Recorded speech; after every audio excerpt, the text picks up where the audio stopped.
Students, are you ready? Shall we start now? Yes, Yes, sir. sir. चलिए Deepak ji start हो जाए। मैं start करता हूँ, आपको बताता हूँ जो बेसिक माइक्रोस्कोप है ना, जो लाइट माइक्रोस्कोप है, जो कंपाउंड माइक्रोस्कोप हम लोग जनरली यूज करते हैं लैब में, आपको मिला होगा। मैं उसके बारे में बताता हूँ, वहां से स्टार्ट करते हैं, फिर उसके बाद देखेंगे आगे क्या किया जा सकता है। ठीक है,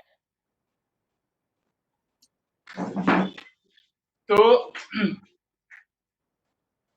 जैसा कि आप लोगों ने, कुछ लोगों ने वीडियो देखा होगा, तो मैं स्टार्ट करता हूँ डिफ्रैक्शन से, है ना।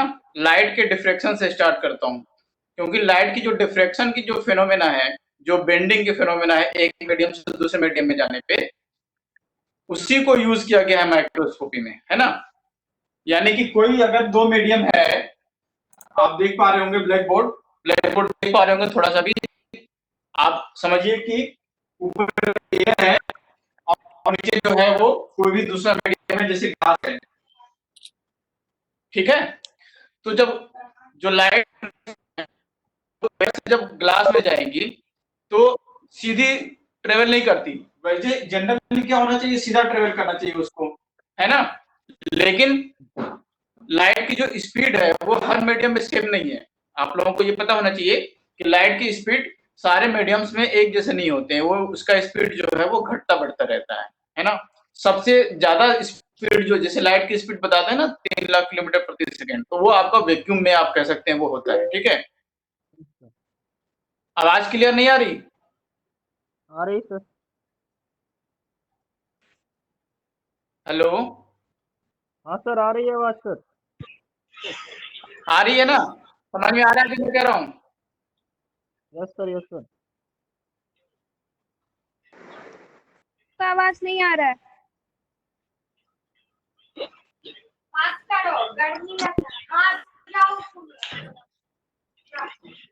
दीपक सर आप बोलते रहिए। मैं 1 सेकंड के लिए मैं पॉज करता हूँ, मैं दूसरा नेटवर्क यूज करता हूँ। Hello, yes sir. Yes sir, okay sir. Annu Yadav, mute करो ना सबको, इको हो रहा है बहुत। मैं म्यूट कर दूं? रितु, रुको मैं म्यूट कर देता हूँ सबको।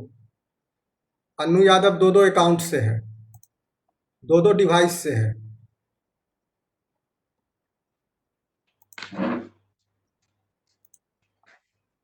निशु,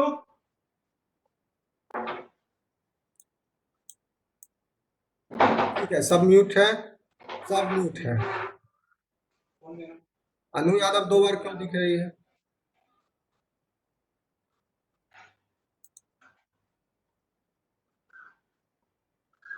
ठीक है,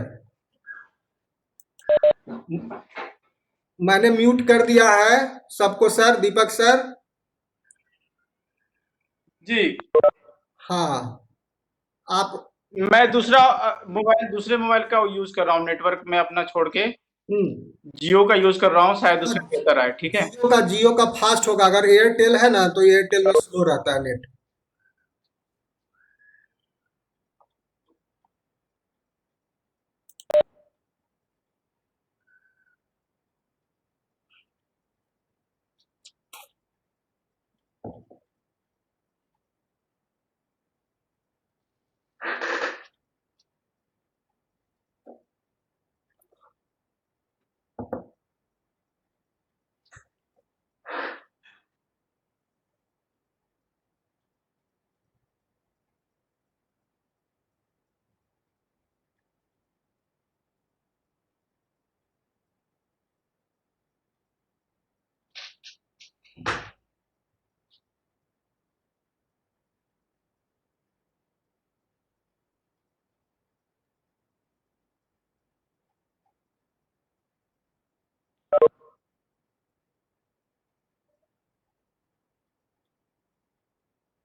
हेलो। अब अब शायद आ रही होगी इन लोगों को क्लियर।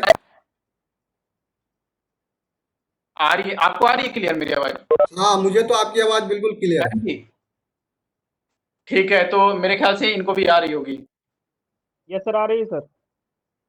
आ रही है ना? हाँ यस सर। सर। चलिए। तो आप मुझे देख पा रहे हैं, वीडियो देख पा रहे हैं आप? बोर्ड दिख रहा है आप लोगों को क्लियर? बोर्ड दिख रहा है आप लोगों को? बोर्ड की सर अब आवाज, फिर सर क्योंकि यस अभी सर दोपहर सर में थोड़ा वीडियो नेट फिर स्लो रहता है। फिर भी देखते हैं। बोर्ड दिख रहा है मेरे पास आपको? नो सर अब नहीं आ रहा वीडियो। वीडियो नहीं आ रहा? नो सर को सर। पहले होस्ट बनाइए सर। अच्छा, मेरी आवाज आ रही है आप लोगों को? Yes sir. यस तो मैं आवाज से समझाने की कोशिश करता हूँ आपको।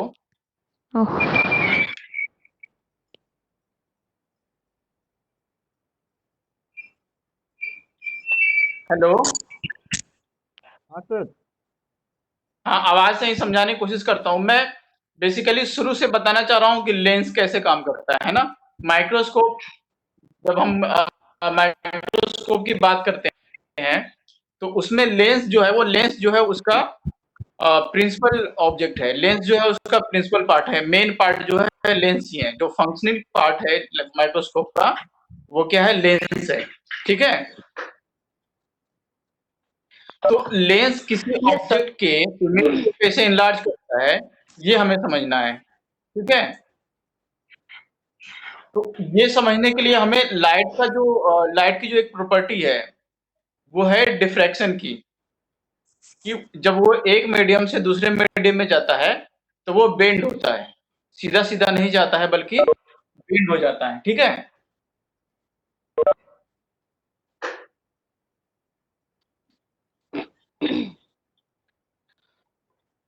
तो जो बेंड होने की प्रॉपर्टी है लाइट की, एक मीडियम से दूसरे मीडियम पे जाने पे, उसी का यूज करते हैं लेंस में। ठीक है? जो कॉमन माइक्रोस्कोप है, सबसे ज्यादा लैब में आप देखते होंगे, तो उसमें आप जहां आंख लगाते हैं वो उसको ऑब्जेक्टिव कहते हैं। ठीक है? यस सॉरी, उसको आईपीस कहते हैं।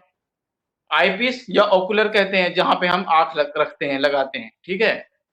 और जो दूसरे एंड पे होता है, जो कि ऑब्जेक्ट के पास होता है, स्पेसिमेन के पास होता है, उसको हम क्या कहते हैं? ऑब्जेक्टिव कहते हैं। ये लेंस का नाम है ना? तो बेसिकली माइक्रोस्कोप क्या है कि लेंस का कॉम्बिनेशन है। हम जब दो लेंस यूज करते हैं या दो से ज्यादा लेंस का यूज करते हैं, किस लिए यूज करते हैं? क्योंकि हमें ऑब्जेक्ट की जो इमेज बनानी है, वो ऑब्जेक्ट के मुकाबले में बड़ी बनानी है। ठीक है? Yes sir.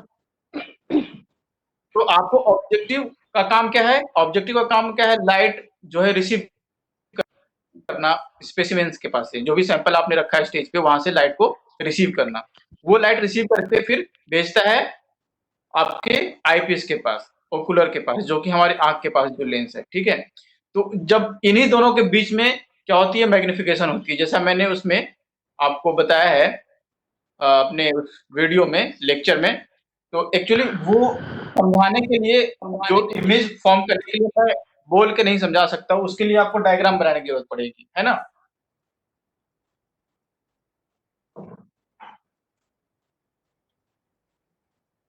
दो लेंस से फाइनली जो इमेज बनता है, वो काफी बड़ा होता है ऑब्जेक्ट के मुकाबले में, है ना? तो इसी कारण से हम किसी ऑब्जेक्ट को इनलार्ज करके देख पाते हैं।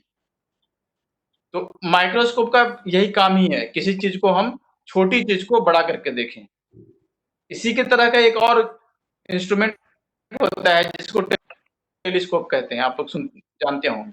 टेलीस्कोप में क्या करते हैं हम लोग? टेलीस्कोप दूर की चीज को पास देखने की कोशिश करते हैं, है ना? उसमें भी combination of lens he use होता है, उसमें भी हम लेंस का ही कॉम्बिनेशन यूज करते हैं, लेकिन कॉम्बिनेशन इस तरह से यूज करते हैं कि वहां पे इमेज जो है वो हमारे इमेज को इनलार्ज करने की जरूरत नहीं है। वहां पे इमेज जो है पास में बनता है, हमें दूर की ऑब्जेक्ट जो है नजदीक नजर आती है। उसके लिए रे डायग्राम हम बनाएंगे तो आपको समझ में आएगी। ठीक है? लेकिन अभी हमें समझना है माइक्रोस्कोप के बारे में, जिसमें क्या है कि हम छोटे ऑब्जेक्ट को इनलार्ज कर देते हैं, उसको बड़ा कर देते हैं। ओके? तो सबसे पहले मैंने उसमें बताया है कि हम लोग कंपाउंड माइक्रोस्कोप जो है, जो फोटो लाइट माइक्रोस्कोप है, जो कि फोटोन का यूज करता है, यानी कि लाइट का यूज करता है। तो सबसे पहले है ब्राइट फील्ड माइक्रोस्कोप, है ना। तो जो भी लैब में आपने देखा होगा, जो ग्रेजुएशन की लैब में देखी होगी आपने, या मास्टर्स की लैब में जो रखी रहती है, जिसमें कि एक नीचे मिरर लगा होता है और उससे हम लोग फोकस करके लाइट जो है स्पेसिमेन के थ्रू डालते हैं और आई की स्पेसिफिक करते हैं। तो माइक्रोस्कोप है वो आपका क्या है, ब्राइट फील्ड माइक्रोस्कोप है। उसमें जितनी लाइट है, जितनी भी लाइट हमने कंडेंसर लेंस के थ्रू डाली है ना, सोर्स से, जो कि मिरर होता है नीचे जनरली लैब वाले में, हम लाइट का सोर्स कोई क्या कहते हैं उसको, आर्टिफिशियल सोर्स भी रख सकते हैं, जैसे लैंप वगैरह रख सकते हैं या बल्ब लगा सकते हैं वहां पे। तो उससे जितनी भी लाइट आई वो स्पेसमैन के थ्रू गुजर करके और ऑब्जेक्टिव से पास होते हुए हमारे आंखों तक आया, उसमें सारी लाइट हमारे पास आती है, इसलिए उसको ब्राइट फील्ड माइक्रोस्कोप कहते हैं, क्योंकि इसकी जो फील्ड है, उसमें जो व्यू है, वो सारा का सारा इल्यूमिनेटेड है ना। Yes, उसमें sir. कोई भी लाइट जो है, उसमें कोई भी लाइट रोकी नहीं गई। जितनी लाइट है, जितनी लाइट हमने कंडेंसर लेंस से डाली ऑब्जेक्टिव उस पे स्पेसिमेन पे, और स्पेसिमेन से होकर के आपके ऑब्जेक्टिव ने रिसीव किया और हमारे आंख पे पहुंच गया। तो वहां पे जो नॉर्मल एक इमेज इनलार्ज इमेज फॉर्म हुआ और उसे हम देख पाते हैं, ठीक है। उसी के बाद दूसरा जो है वो है डार्क फील्ड माइक्रोस्कोप, है ना। तो हमें बेसिकली इसके प्रिंसिपल को समझना है ना। प्रिंसिपल को समझेंगे तब उसका हम लोग उसका प्रयोग जान सकते हैं, उसका क्या यूज हो सकता है ये हम जान सकते हैं। तो डार्क फील्ड माइक्रोस्कोप में हम क्या करते हैं कि सारी की सारी लाइट नहीं डालते उसके ऊपर, जो हमारा स्पेसिमेन है उस पे सारी की सारी लाइट नहीं डालते, बल्कि बीच में एक डिस्क यूज करते हैं, है ना। वो डिस्क क्या करता है कि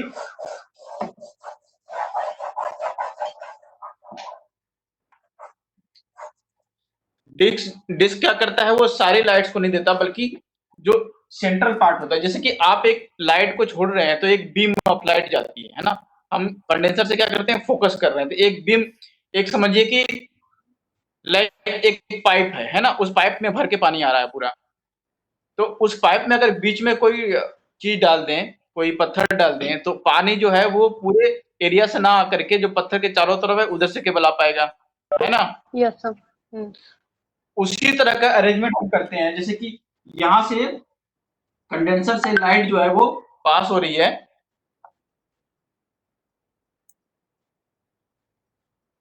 तो लाइट जो है वो हमारे ऑब्जेक्ट पे पड़ता है।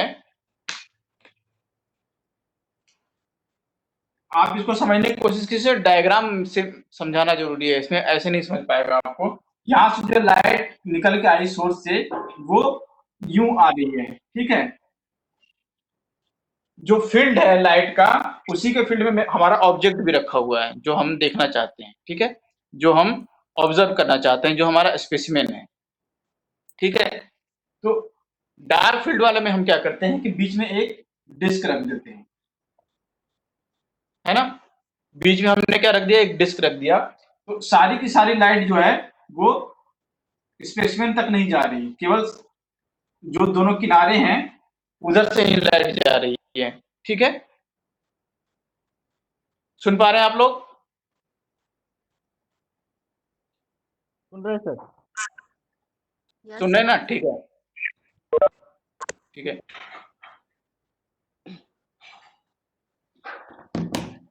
तो जब हमारे स्पेसिमेन पे लाइट पड़ती है ना, हमारे ऑब्जेक्ट पे लाइट पड़ रही है, तो अगर सपोज किए कि यहाँ पे हमारा ऑब्जेक्टिव है ना, ये ऑब्जेक्टिव लेंस हमारा यहाँ पे हमने स्पेसिमेन रख दिया और ये हमारा लाइट सोर्स है, इधर से आ रहा है, ठीक है। तो अगर लाइट डिफ्रैक्ट नहीं होती है तो यूं सीधे निकल जाएगी, ये इधर निकल जाएगी और ये इधर निकल जाएगी, क्योंकि बीच से लाइट आ नहीं रही। तो जो ऑब्जेक्टिव है वो लाइट कहीं से उसको मिल नहीं पाएगा। उसको लाइट कब मिलेगी, जब हमारा स्पेसिमेन जो है इस लाइट को डिफ्रैक्ट करेगा,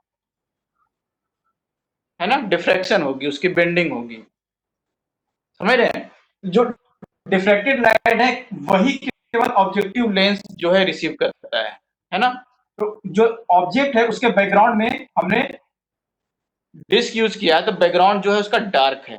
केवल जो लाइट डिफ्रैक्ट होकर के आ रही है, जो लाइट बेंड होकर के आ रही है, मुड़ जा रही है स्पेसिमेन के कारण, वही केवल ऑब्जेक्टिव में जा रही है, इसीलिए उसका बैकग्राउंड डार्क है, इसलिए उसको डार्क फील्ड माइक्रोस्कोप कहते हैं। समझ आ रही है आपको?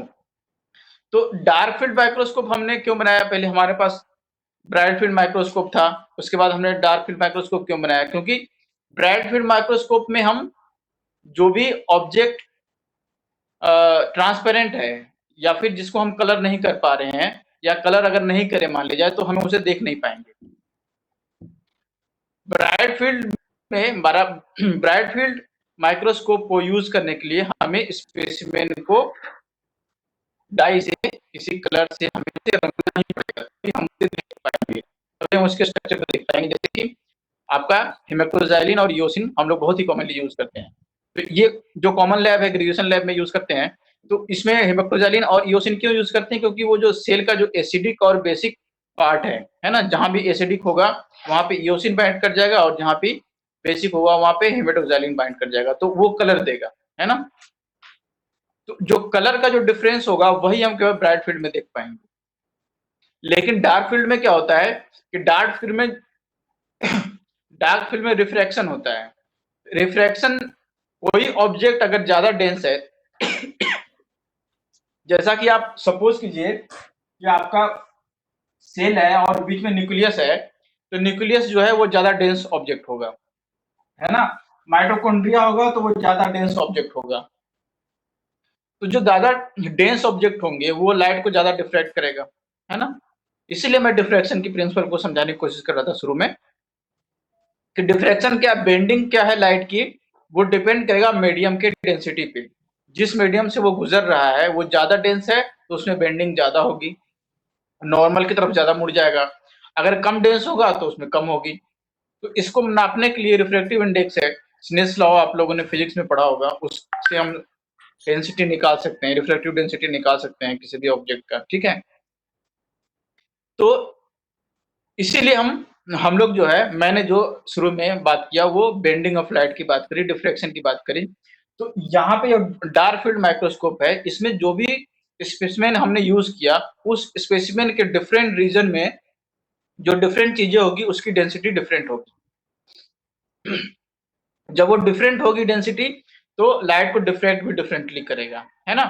तो ये जो डिफरेंशियल है, ये जो डिफ्रैक्शन की जो चेंज है ना, कुछ लाइट जो है आ रहा है, कुछ नहीं आ रहा है उसमें ऑब्जेक्टिव में, इसी के डिफरेंस से हम लोग पता करते हैं कि ऑब्जेक्ट को देख पाते हैं। मतलब इसमें जो व्यूइंग हो पाती है डार्क फील्ड माइक्रोस्कोप में, ये इसी कारण से हो पाती है। समझ में आ रही? लाइट फील्ड, ब्राइट फील्ड और डार्क फील्ड माइक्रोस्कोप भी समझ में आया आप लोगों को?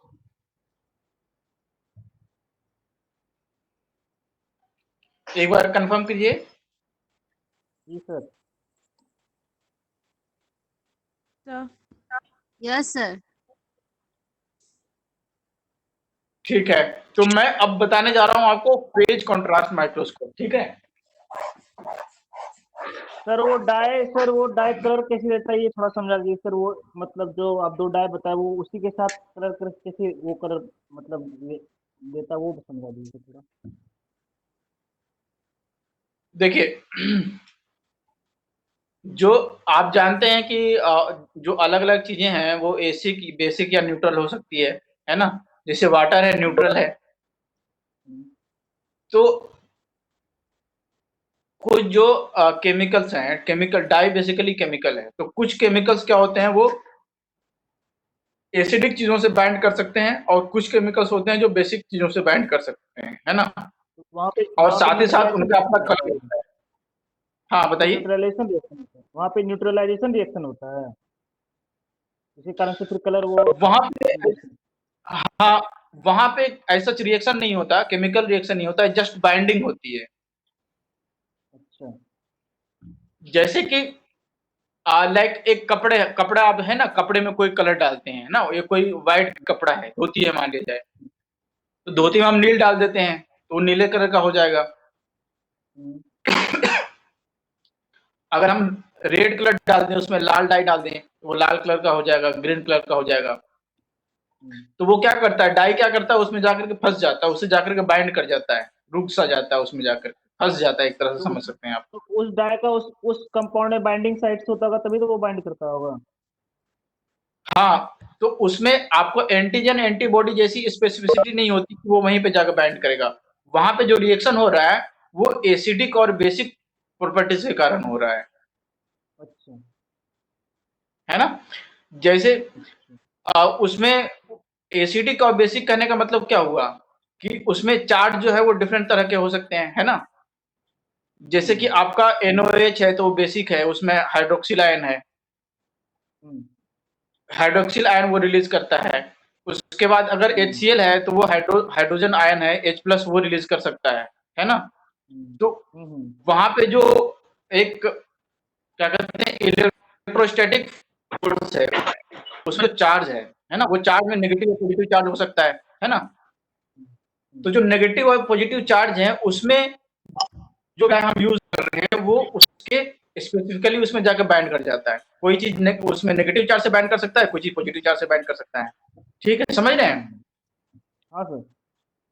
हाँ, तो इस तरह से जो He स्टेन है, हेमेटोजाइलिन और इयोसिन, वो काम करता है।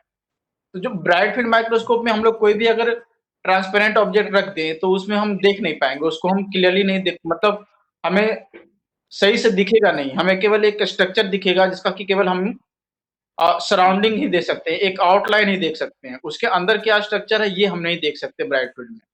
अगर हमें अंदर सेल के अंदर का स्ट्रक्चर देखना है, लाइक न्यूक्लियस देखना है या साइटोप्लाज्म देखना है, तो उसके लिए हम डाई यूज करते हैं। तो जनरली क्या होता है, न्यूक्लियस जो है आपका एसिडिक होता है, जानते ही होंगे आप लोग।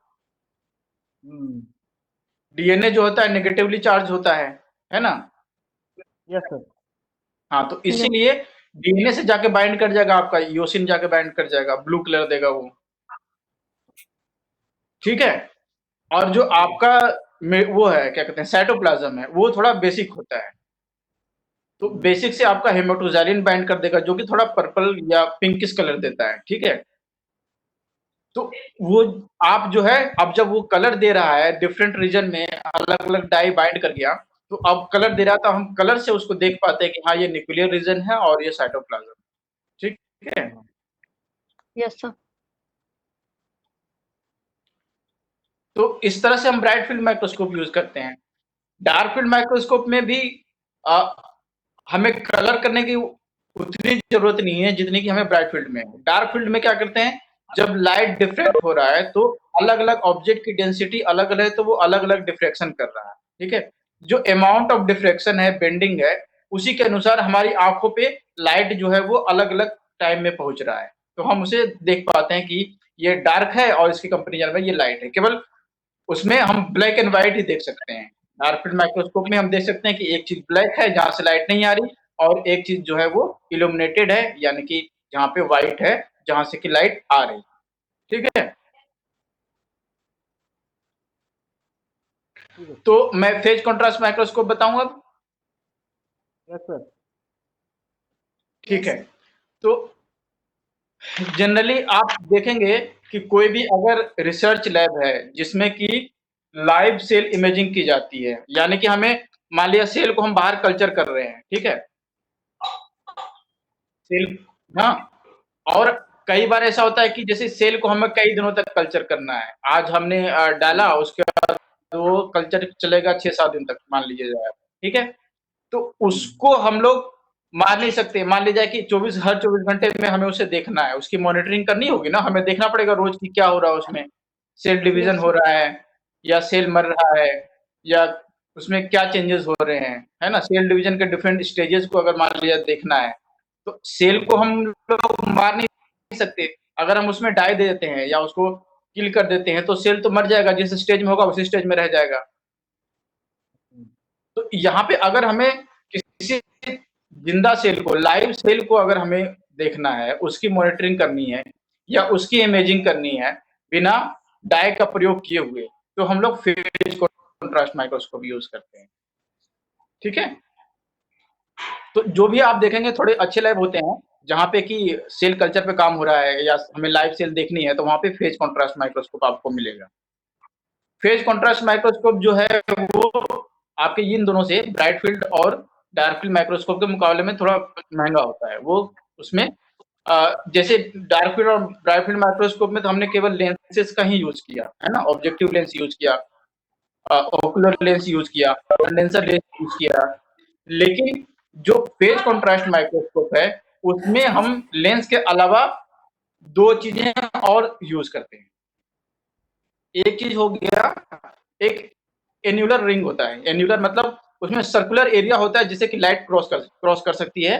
केवल सर्कुलर, जैसे कि आप कॉन्सेंट्रिक सर्किल 2 खींचे, है ना,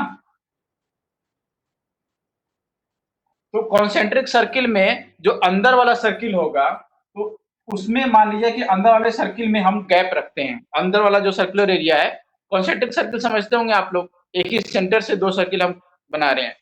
तो बड़ा वाला सर्किल तो बाहर हो गया और छोटा वाला सर्किल अंदर होगा। तो छोटे वाले सर्कुलर एरिया, वहां पे हम लोग ऐसा एक डिवाइस यूज करते हैं, या प्लास्टिक का ही एक चीज बना होता है जो कि अंदर से सर्कुलर एरिया पे वो थिन होता है, जो कि लाइट को पास करने देता है, और बाकी जो एरिया है वो ओपेक होता है। ठीक है, एक चीज तो एन्युलर रिंग यूज करते हैं उसमें फेज कॉन्ट्रास्ट में। दूसरी चीज यूज करते हैं जो कि फेज करेक्शन, जिसको फेज करेक्शन के लिए यूज करते हैं, है ना। उसमें फेज जो है वो करेक्ट कर, मतलब फेज को इस तरह से लाते हैं कि हम उसको देखने लायक बना पाते हैं। तो मैं उसको, अब आप समझने की कोशिश कीजिए, मैं उसको समझा रहा हूं आपको कि जैसे डिफ्रैक्टेड और अनडिफ्रैक्टेड लाइट की बात हो रही थी, है ना। तो सपोज कीजिए कि हमने कंडेंसर लेंस से लाइट जो है वो ऑब्जेक्ट पे डाला है। तो जब ऑब्जेक्ट पे डाला तो इस वाले फेज कॉन्ट्रास्ट माइक्रोस्कोप में हम लोग डिफ्रैक्टेड और अनडिफ्रैक्टेड दोनों लाइट को रिसीव कराएंगे, दोनों लाइट को कैप्चर करेंगे ऑब्जेक्ट पे, दोनों को ही लेंगे। तो आप देखिए, जैसा कि मैं बता रहा हूं आपको बार बार कि लाइट की स्पीड जो है वो डिफरेंट मीडियम में डिफरेंट होती है ना। तो आप समझिए कि कुछ जो लाइट रेज हैं वो ऑब्जेक्ट जो है हमारा स्पेसमैन उससे होके गुजरेगा, और कुछ जो लाइट है वो बाहर से गुजरेगा। ठीक है, तो जब कोई लाइट रे किसी डेंसर मीडियम से होके गुजरेगा जिसकी डेंसिटी ज्यादा है, तो क्या होगी, उसकी स्पीड कम हो जाएगी, उसे पहुंचने में ज्यादा टाइम लगेगा, है ना। जैसा कि मैंने बताया कि स्पीड जो है वो डेंसर मीडियम में कम होती है लाइट की। तो आप इमेजिन करिए कि एक लाइट जो है वो सीधी चली गई, उसको कोई हर्डल नहीं मिला, उसको कोई रोकने वाला नहीं मिला, और एक लाइट जो है वो आपका स्पेसिमेन के थ्रू होके गया, या किसी डिफरेंट एरिया से होके गया जिसकी डेंसिटी डिफरेंट है, तो वो थोड़ा सा पीछे रह जाएगा, है ना। तो इसको क्या कहते हैं, फेज में शिफ्टिंग कहते हैं, फेज शिफ्ट हो जाता है ना। एक लाइट की जो वेवलेंथ थी वो तो सेम रहेगी क्योंकि हमने एक सोर्स से लाइट डाली है, लेकिन जब वो स्पेसिमेन से होके गुजर रहा है तो फेज में उसकी शिफ्टिंग हो जा रही है।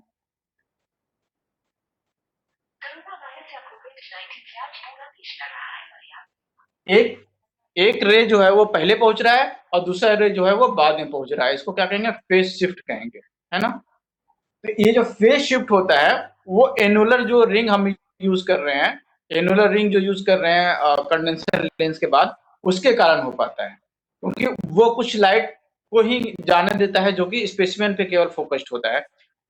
तो जो स्पेसिमेन से होके गया वो पीछे रह गया, और स्पेसिमेन के साइड से निकल गया वो सीधा चला गया। ठीक है, तो जो दो लाइट जो फेज डिफरेंस आ गया, इसी फेज के डिफरेंस को आप लोग समझते होंगे कि जैसे कोई भी वेव होती है, लाइट क्या है, एक वेव है ना। लाइट की ड्यूअल बिहेवियर होती है, डिटेक्टर होता है, और ये पार्टिकल और वेव बिहेवियर होती है। तो जो लाइट की जो वेव बिहेवियर है, तो उसमें हम क्या देख रहे हैं कि क्रेस्ट होता है और नीचे ट्रफ होता है, क्रेस्ट ट्रफ होता है उसमें, वेव में होता है ना। Yes. तो जो क्रेस्ट और ट्रफ है, तो उसमें किसी का पार्टिकुलर एनर्जी का, कोई पार्टिकुलर वेवलेंथ का कोई वेव है, तो वो जब गुजर रहा है किसी स्पेसिमेन से तो स्लो हो जा रहा है, तो वो लेट हो जाएगा, डिले हो जाएगा, उसमें फेज जो है शिफ्ट हो जाएगा। तो ये जो फेज का शिफ्टिंग हो रहा है, इसी का यूज करते हैं फेज कॉन्ट्रास्ट माइक्रोस्कोप। ठीक है, अब कैसे इसको यूज करते हैं, तो जो मैंने डार्क फील्ड माइक्रोस्कोप में बताया कि जो डिफ्रैक्टेड लाइट है केवल हम उसको देखते हैं, है ना। डिफ्रैक्टेड को अनडिफ्रैक्टेड के अगेंस्ट देखते हैं। अनडिफ्रैक्टेड यानी कि जहां से लाइट नहीं आई और जो डिफ्रैक्ट होके आई, तो जो नहीं आई वहां डार्क हो गया और जहां से डिफ्रैक्ट होकर के आ गया वो लाइट हो गया। लेकिन फेज कॉन्ट्रास्ट में क्या है कि हम डिफ्रैक्टेड और अनडिफ्रैक्टेड दोनों ले रहे हैं। तो जो डिफ्रैक्टेड लाइट है जो स्पेसिमेन से होके गया है, तो उसमें क्या होता है, आप सपोज कीजिए कि कोई लाइट जो है उसका वेवलेंथ लैम्डा है। वेवलेंथ आप समझते होंगे, Yes, sir. ठीक है। एक स्टार्टिंग पॉइंट से यहाँ तक एक वेवलेंथ कहते हैं। जब पूरा वेव कंप्लीट हो जाता है तो उसकी लेंथ को एक वेवलेंथ कहते हैं, ये जो लेंथ है। तो मान लिया जाए कि जो लाइट है उसकी वेवलेंथ है लैम्डा। तो जब वो स्पेसिमेन से होके गुजरेगा, जब वो किसी डेंसर ऑब्जेक्ट से होके गुजरेगा, तो उसमें λ/4 फेज शिफ्ट होगा। λ/4 यानी कि 1/4 वो जो है शिफ्ट हो जाएगा आगे की तरफ, है ना। जैसे ये 1/4 λ/4 एक स्टार्ट रहा था 0 से, तो दूसरा जो वहां पे स्टार्ट होगा वो होगा λ/4 के बाद, Lambda ठीक है। by 4. Yes, sir. हाँ, 1/4 जो है वो शिफ्ट हो जाएगा, जो रे है 1/4 शिफ्ट हो गया। तो अब जो मैंने बताया था फेज कॉन्ट्रास्ट में दो चीज है, एक तो एनुलर रिंग यूज कर रहे हैं नीचे, दूसरा यूज कर रहे हैं हम लोग phase correction. Phase shift. Phase Yes, sir. Phase correction एक तरह का मटेरियल होता है जो कि लाइट को और स्लो डाउन कर देता है। मतलब उसकी प्रॉपर्टी होती है कि लाइट के फेज को और नीचे शिफ्ट कर देता है, ठीक है। तो इसमें क्या होता है कि फेज शिफ्ट फेज को आगे बढ़ा देता है। इसका मतलब जो 1/4 थी आगे बढ़ा था, इसमें 1 टाइम्स और आगे शिफ्ट कर देता है, इसको 2 टाइम्स से मल्टीप्लाई कर देता है। आप इस तरह से समझ सकते हैं कि कोई दो आदमी जो है, दो लड़का ही या दो कोई भी दो लड़की मान लिया दौड़ रही है, ठीक है। तो एक और वो दौड़ रही है, तो उस पे आपने देखा होगा हर्डल वाले रेस पे, तो हर्डल वाले एक बंदे को आप सीधा दौड़ा दो और एक बंदे को बीच में हर्डल दे दो, एक क्या कहते हैं बांस बांध दो जिसको फांद के जाना है उसको, ठीक है। तो जब वो बांस को फांद करके जाएगा, तो जो सीधा दौड़ रहा है बिना बांस को फांदे हुए, उससे थोड़ा पीछे हो जाएगा ना। तो जब वो पीछे हो जाएगा तो जो फेज करेक्टर क्या करेगा, फेज करेक्टर उसमें थोड़ी सी एनर्जी और भर देगा, यानी कि जो पीछे आ रहा था उसको थोड़ा और आगे कर देगा, समझ रहे हैं। तो जो रिजल्टेंट फेज शिफ्ट होगा वो λ/2 हो जाएगा, ठीक है। पहले क्या रहा, 1/4 पीछे था। मान लिया जाए उसको 100 मीटर दौड़ना है तो वो 25 मीटर पे ही था, लेकिन बीच में हमने कुछ ऐसा उसको दे दिया, मान लिया ग्लूकोज दे दिया, कुछ दे दिया, तो वो क्या हो गया, वो 50 मीटर तक आ गया। जब वो 50 मीटर तक आ गया और आगे वाला क्या है वो 100 मीटर तक पहुंच रहा है, तो पहले जो डिफरेंस था 1/4 का था, अब जो डिफरेंस है 1.5 का है, ठीक है, 1/2 का है, ठीक है। तो अब ये जो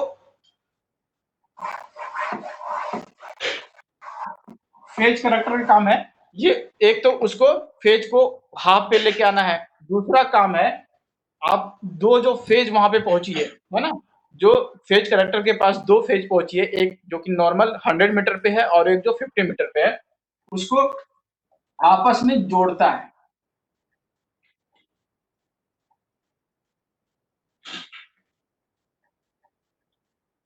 तो आपस में जब उन दोनों को जोड़ेगा,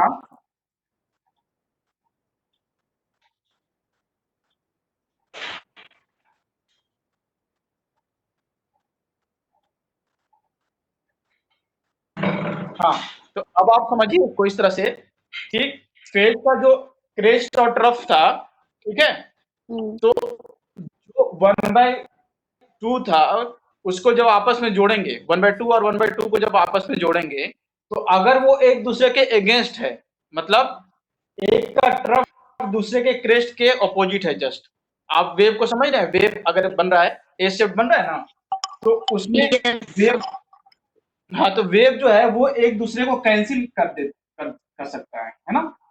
अगर एक दूसरे को अपोजिट डायरेक्शन में होगा तो वो क्या करेगा, एक दूसरे को कैंसिल आउट कर देगा। Yes, sir.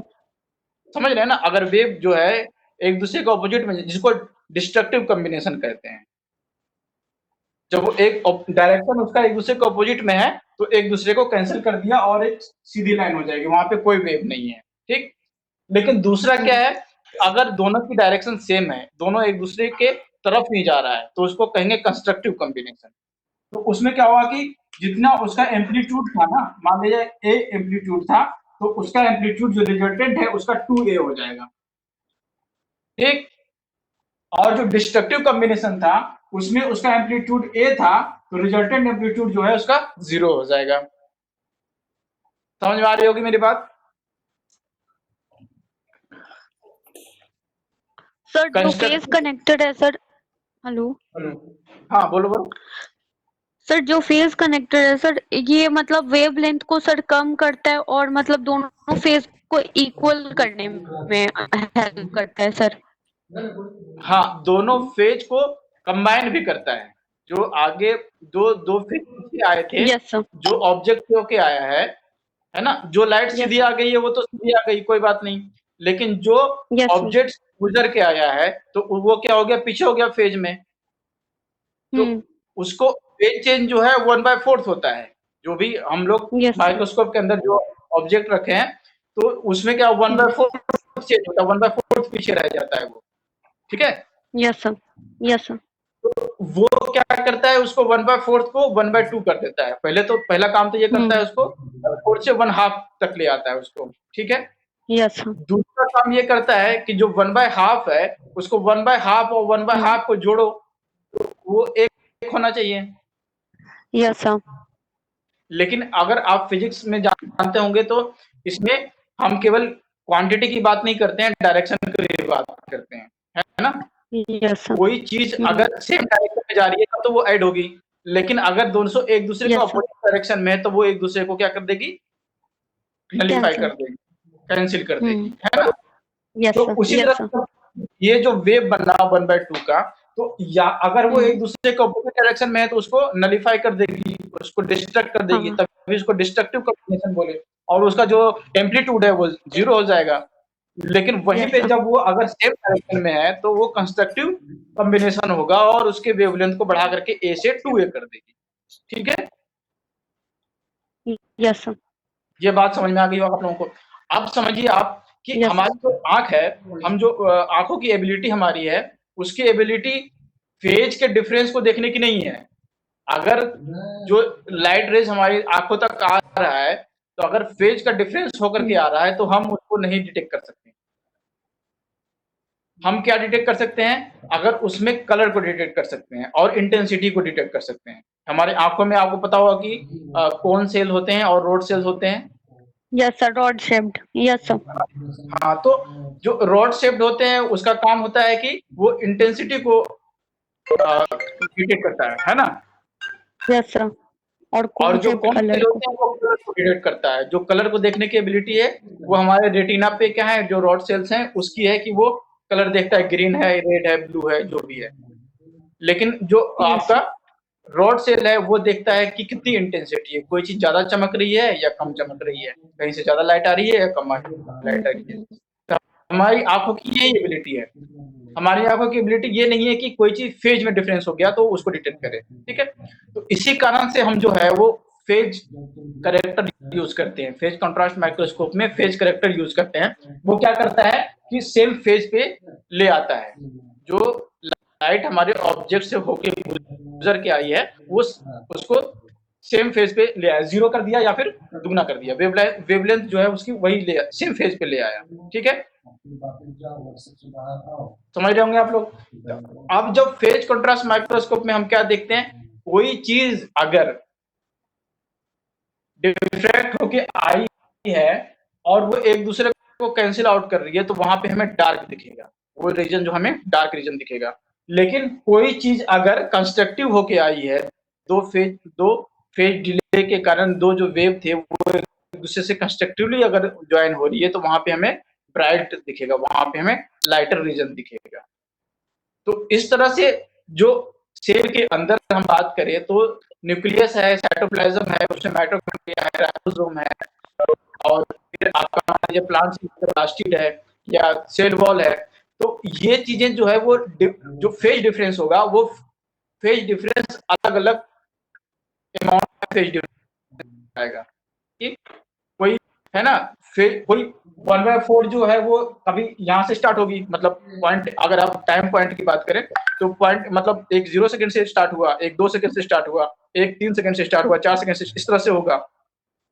तो उसको फिर हम लोग कंपेयर करके और फिर फेज के बीच में कॉन्ट्रास्ट करते हैं। जो कंस्ट्रक्टिव फेज आया वहां पे हमें लाइटर रीजन दिखता है, और जो डिस्ट्रक्टिव कॉम्बिनेशन के कारण वहां पे हमें डार्कर रीजन दिखता है। तो यहाँ पे हमें क्या एडवांटेज है कि यहाँ पे हमें सेल को या फिर जो भी स्पेसिमेन है उसे हमें कलर करने की जरूरत नहीं है, हमें उसे किसी तरह से प्रोसेस करने की जरूरत नहीं। कोई भी लाइव सेल है, जिंदा सेल है, आप ग्रो कर रहे हैं, सिंपली उसको फेज कॉन्ट्रास्ट माइक्रोस्कोप के आगे ले आकर रख दीजिए, ऑब्जेक्टिव लेंस के आगे रख दीजिए, और फेज कॉन्ट्रास्ट माइक्रोस्कोप के थ्रू आप उसमें देख सकते हैं। आपको उसमें ब्लैक एंड व्हाइट ही दिखेगा, लेकिन आपको डिफरेंट रीजन दिखेंगे। एक आपका मान लीजिए पूरा डार्क दिख रहा है ब्लैक, उसके बाद आपको दिखेगा कि कोई कम ब्लैक है, कोई दिखेगा ग्रे रीजन है, कोई फिर ग्रे में लाइटर ग्रे दिखेगा, फिर कोई पूरा का पूरा लाइट रीजन दिखेगा, व्हाइट दिखेगा वहां पे। तो इस तरह से आप पता कर सकते हैं कि यहाँ पे कौन सा स्ट्रक्चर हो सकता है। सर फेज कॉन्ट्रास्ट माइक्रोस्कोप में भी डार्क एंड मतलब व्हाइटर रीजन दिखेगा, ब्लैक एंड व्हाइट रीजन दिखेगा सिर्फ? हाँ, उसमें भी ब्लैक एंड व्हाइट ही दिखेगा, कलर उसमें नहीं दिखेगा। हमने कोई यस अगर कलरफुल चीज है, जैसे मान लिया जाए कि हम ब्लड देख रहे हैं, आरबीसी देख यस रहे हैं, आरबीसी की अपनी अगर कलर होगी, कोई हीमोग्लोबिन है तो उसी कारण रेड कलर का वो दिख सकता है। Yes sir. ठीक है, तो इसमें यही एडवांटेज है कि कोई भी इंस्टीट्यूट, आप लोग इंस्टीट्यूट टर्म का समझते होंगे, मतलब जैसे इन विट्रो होता है, इन विवो होता है, इंस्टीट्यूट मतलब एक इन विट्रो यानी कि ग्लास के अंदर, है ना। यस यस इन विवो का मतलब जहां पे ऑर्गन के अंदर, बॉडी के अंदर। इंस्टीट्यूट का मतलब हुआ कि जो जैसी कंडीशन में है उसी कंडीशन में हम देख सकते हैं। सर एक बार रिपीट कर दीजिए सर, कनेक्ट नहीं हो पा रहा था। फेज कॉन्ट्रास्ट रिपीट कर दूं या पूरा शुरू से? नहीं सर, बस ये फेज सर विट्रो वाला sir, in glass and under org. Yes sir. अच्छा, in vivo in vitro. Yes sir. देखिए, इन विट्रो का मतलब हुआ कि कोई भी चीज हम ग्लासवेयर के अंदर रखे हुए हैं, ठीक है, ग्लासवेयर के अंदर उसको डेवलप कर रहे हैं या ग्रो कर रहे हैं, तो उसको इन विट्रो कहते हैं। Yes sir. और इन विवो हुआ ऑर्गेनिज्म के अंदर, है ना। यस जैसे कि यस सर। माउस है, माउस जो है, माउस के अंदर ही हम देखना चाहते हैं। तो जैसे कि हम एक्सरे कराते हैं, तो एक्सरे कराते हैं तो हमारी हड्डी टूट गई या कुछ हो रहा है तो वो इन विवो ही दिख जाता है, उसमें हमें कुछ करने, कीड़ा फाड़ या बाहर निकलने की जरूरत नहीं पड़ती, ठीक है। और इन सीटू का मतलब हुआ कि हम ऑर्गेनिज्म से बाहर तो निकाल ले रहे हैं, लेकिन उसकी कंडीशन चेंज नहीं हो रही, उसमें हम कोई ग्रोथ मीडियम या कुछ ऐसा नहीं कर रहे, उसका जो कंडीशन था उस कंडीशन में था, नेचुरल कंडीशन में वैसा ही उसको रख रहे हैं।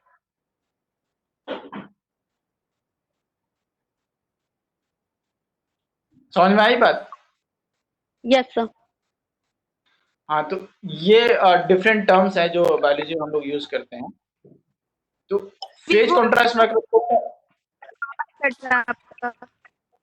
आवाज कट रहा है।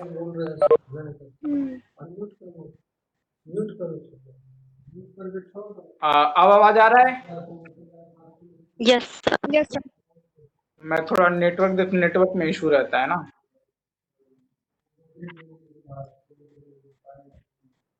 तो मैं फिर से रिपीट कर रहा हूं कि इन विवो, इन विट्रो और इन सिटू, है ना। आप जैसे ये सब क्या है, लैटिन टर्म है। एक एड लिबिटम भी आपने सुना होगा, एड लिबिटम भी यूज करते हैं। ये सब आपके साइंस का रिसर्च जब करते हैं ना उसके टर्म्स हैं।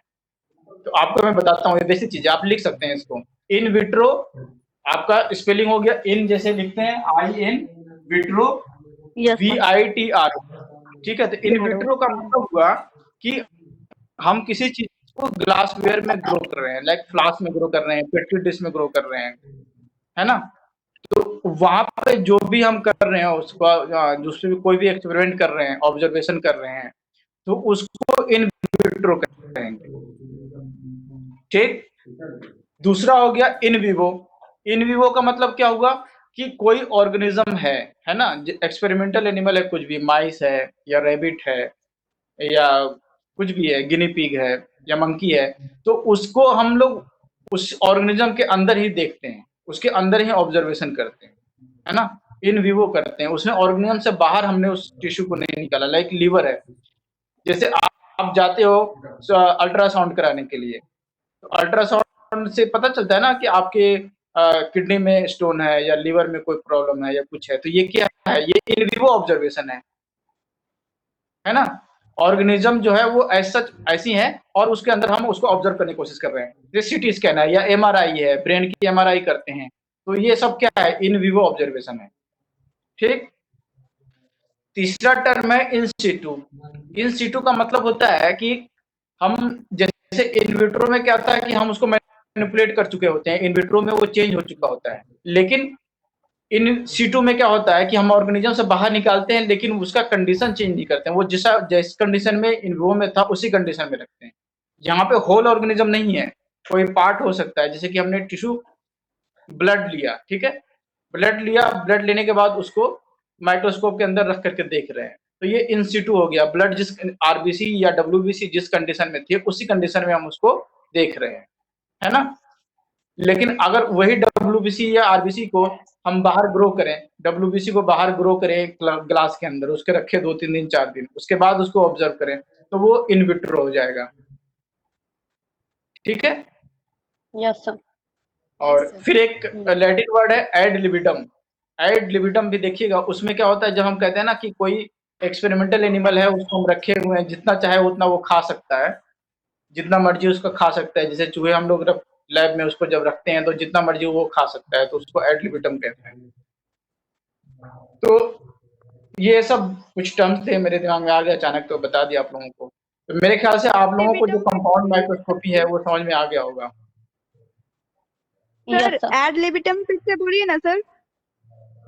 एड लिबिटम का मतलब हुआ कि किसी को अगर खाना दे रहे हैं, एक्सपेरिमेंटल एनिमल है, ठीक है, उसके ऊपर आप जब एक्सपेरिमेंट कर रहे हो तो उसके ऊपर खाने के कारण बीमारी नहीं होना चाहिए। जैसे कि आप खाना कम दोगे तो हो सकता है वो बीमार हो जाए, लेकिन अगर हम कोई बीमारी उसके अंदर पैदा करना चाहते हैं, मान लिया मलेरिया, हम उसमें पढ़ना चाहते हैं मलेरिया कैसे क्या होता है शरीर के अंदर, मलेरिया क्या करता है जाकर के, तो हम उसको खाना और पानी जो है उसके इच्छा अनुसार देंगे। आप एड लिबिटम को हिंदी में कह सकते हैं इच्छा अनुसार। ठीक है। तो उसको इच्छा अनुसार खाना और पानी अवेलेबल होता है, बाकी कंडीशन हम उसमें चेंज करते हैं। Thank you sir. समझ में आ गया? Yes sir. ठीक है। सर फेस कॉन्ट्रास्ट में एक हैलो रिंग लाइट रिंग होता है सर, वो क्या होता है? Annular ring. Halogen light bulb होता है। अच्छा। हैलोजन लाइट बल्ब क्या है, लाइट का सोर्स है। आप एक्चुअली सर जैसे और ये इसका ब्राइट फील्ड माइक्रोस्कोप है ना? है सबसे, हाँ मैं बता रहा हूँ कि जैसे ब्राइट फील्ड माइक्रोस्कोप है तो उसमें हम क्या कर रहे हैं, सारा का सारा लाइट जो भी है वो ऑब्जेक्टिव के थ्रू रिसीव कर रहे हैं। लेकिन जैसे ही हम लोग फेज कंट्रास्ट की तरफ बढ़ते हैं तो हम पूरा का पूरा लाइट नहीं यूज करते हैं, उसमें से कुछ पार्ट लाइट का यूज करते हैं, है ना। फेज कंट्रास्ट में हम लोग कुछ जो डिफ्रैक्टेड रेज हैं केवल उसको यूज करते हैं, तो वहां पे हमें हाई इंटेंसिटी का लाइट है वो लाइट नहीं चाहिए होगा, हमें हाई इंटेंसिटी का चाहिए। जब बहुत ज्यादा रेज अवेलेबल होंगे तभी ना उसमें से कुछ रेज हम चूज कर सकते हैं। अगर सपोज करो कि नंबर ऑफ रेज जो है वो कम है तो उसमें से चूज करने की जो फ्रीडम है वो हमारी नहीं हो पाएगी, वो दिख नहीं पाएगा हमें। तो जब हमें हाई इंटेंसिटी का लाइट चाहिए होता है तो हम लोग बल्ब यूज करते हैं, जो कि हेलोजन बल्ब हो सकता है, ठीक है, या दूसरे बल्ब हो सकते हैं जो कि ज्यादा ब्राइट हो, एलईडी बल्ब यूज कर सकते हैं, ज्यादा ब्राइटनेस वहां से अवेलेबल कराना हमें देखना है तो इसलिए। ठीक है। Okay sir. और पूछना है किसी को, कोई क्वेश्चन पूछ सकते हैं।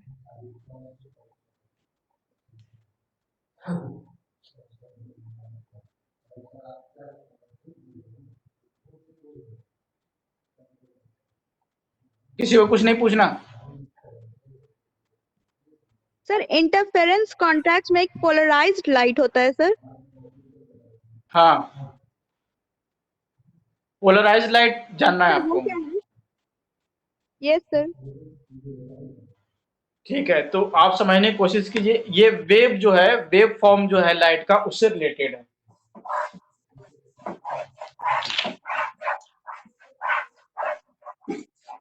बेहतर तो ये डायग्राम से ही समझ में आएगा, लेकिन फिर भी आप समझने की कोशिश कीजिए। आप जो है 3 एक्सिस तो जानते होंगे, 3 डायमेंशनल। Yes yes sir. ठीक है,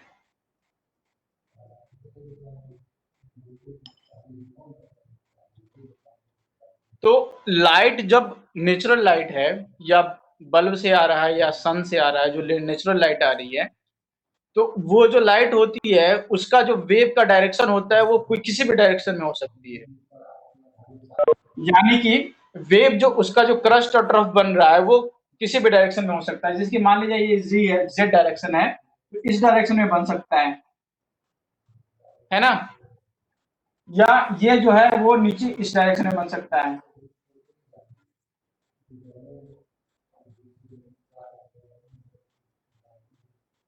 आप इसको मैं कैसे समझाऊं? डायग्राम दिख रहा है आपको? डायग्राम समझ में आ रही है कुछ? Yes sir. आप समझने की कोशिश कीजिए कि लाइक एक एक्स वाई जेड है ना? 3 प्लेन है। 3 प्लेन Yes, पे sir. लाइट रे जो है वो एक्स डायरेक्शन में मूव कर रही है। जो 0 है, ओरिजिन है, वहां से एक्स के डायरेक्शन में, यानी कि 1 2 3 4 5 जो लिखते हैं नंबर लाइन पे, तो जो इंक्रीजिंग नंबर उसके डायरेक्शन में उसका वेव जा रहा है। ठीक है, लेकिन जो ओसिलेशन है ना, जो क्रस्ट और ट्रफ बन रहा है ओसिलेशन, वो ओसिलेशन उस वाले लाइन के चारों तरफ किसी भी डायरेक्शन में बन सकता है। बन सकता है ना? Yes sir. जैसे कि आप रस्सी ले लो, एक रस्सी का एक सिरा आप अपने हाथ में ले लो और दूसरा सिरा जो है वो आप दूसरे किसी अपने फ्रेंड के हाथ में दे दो। ठीक है, अब उस रस्सी को ऊपर नीचे करो अपने हाथ में, तो उसमें एक वेव फॉर्म होता है। Yes sir.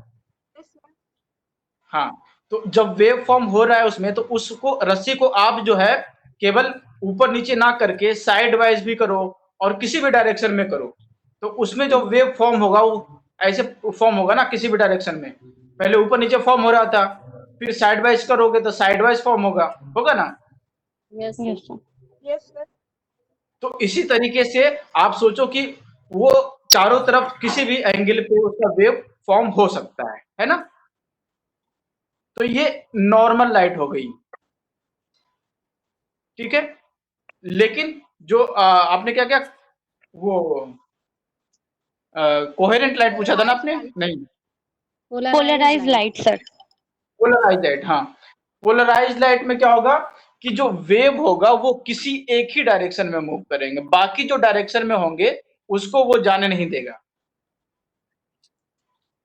जैसे सपोज कीजिए कि एक ग्लास है आपके पास, ग्लास स्लैब है, एक कांच का टुकड़ा है, या फिर पानी का बोतल ही है, तो उसके थ्रू जो लाइट है वो सारे लाइट आते हैं, चाहे उसका वेव का डायरेक्शन कुछ भी हो, है ना?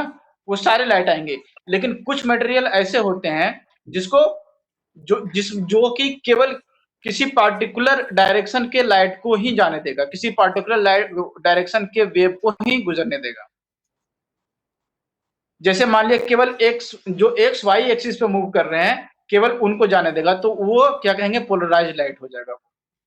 और इस तरह के जो मटेरियल होते हैं उसको पोलराइजर कहते हैं। पोलराइजर सुना होगा आप लोगों ने। ठीक है, समझ में आया मैंने जो कुछ बताया?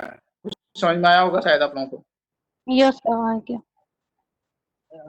है ना? वेव का जो डायरेक्शन है, अगर हम केवल एक ही डायरेक्शन के वेव को ले लें तो उसको हम पोलराइज लाइट कहेंगे। Yes sir. सर यूनिडायरेक्शनल एक और टर्म होता है, हाँ, सर इसमें एक ही डायरेक्शन का होगा, एक ही में होता है सर पोलराइज क्या? लाइट में? सर कंडेंसेशन और एनालाइजर। पोलराइजर और एनालाइजर होता है। Yes sir yes sir. Polariser, हाँ, तो पोलराइजर का काम क्या है कि वो किसी पार्टिकुलर डायरेक्शन में वेव को जाने देगा।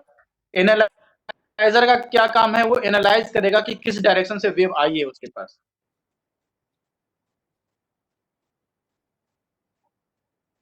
तो उसका भी हम यूज कर सकते हैं। जिस तरह से हमने फेज डिफरेंस का यूज किया था इमेज बनाने में, उसी तरह से हम पोलराइजेशन का भी यूज कर सकते हैं, जिसको पोलराइज माइक्रोस्कोप कहते हैं, जो पोलराइज लाइट को यूज करता है किस डायरेक्शन से वेव आ रही। ये जनरली यूज होता है आपके फिजिक्स में, यानी कि फिजिकल ऑब्जेक्ट्स के लिए। मान लीजिए किसी पत्थर को देखना है या किसी ऑब्जेक्ट को देखना है, तो हर जो मटेरियल होगी उसकी प्रॉपर्टी होगी कि वो किस वाले लाइट को रोकेगा, किस वाले डायरेक्शन वाले वेव को रोकेगा और किस वाले डायरेक्शन को जाने देगा, है ना। उस हिसाब से हम किसी मटेरियल को आइडेंटिफाई कर सकते हैं, उस मटेरियल को हम कैरेक्टराइज कर सकते हैं।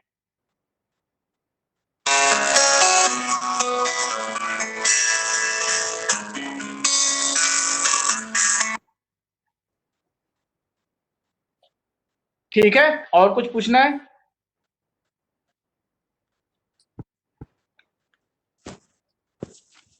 Classical interference microscopy. Classical interference microscopy. Yes sir. अच्छा, इंटरफेरेंस का मतलब जानते हैं आप? Yes sir. क्या होता है बताइएगा। सर इंटरफेरेंस तो वही होता है ना कि जो कि मतलब जिसका जो सरकमफेरेंस पे जो आता है।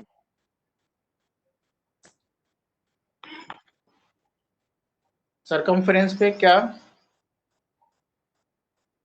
हेलो और बताइए कुछ।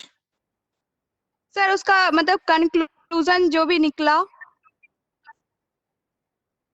हम्म,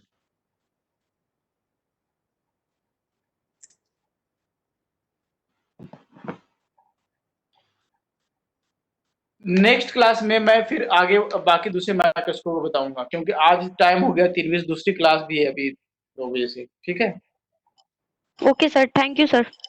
हाँ, आज इतना ही रहने देते हैं। बाकी फिर आपको पोलराइज्ड माइक्रोस्कोप, इंटरफेरेंस माइक्रोस्कोप, फिर कोहेरेंस क्या होता है, कोहेरेंस भी आपको बताऊंगा। कोहेरेंस लाइट किसको कहेंगे, जैसे पोलराइज लाइट हुआ, पोलराइज लाइट किसको, ये आपको समझ में आ गया होगा। कोहेरेंस लाइट भी होती है, बहुत सारे टर्म्स है। ये बेसिकली फिजिक्स ही आ जाता है यहाँ पे ऑलमोस्ट। ठीक है, यस सर। 12 का तो फिजिक्स है मैक्सिमम। मयंक जी सुन पा रहे हैं? एक सेकेंड। हाँ दीपक जी, हाँ, बहुत तो अच्छा आज की क्लास मैंने भी सुना, काफी मजा आया आपका लेक्चर सुन के।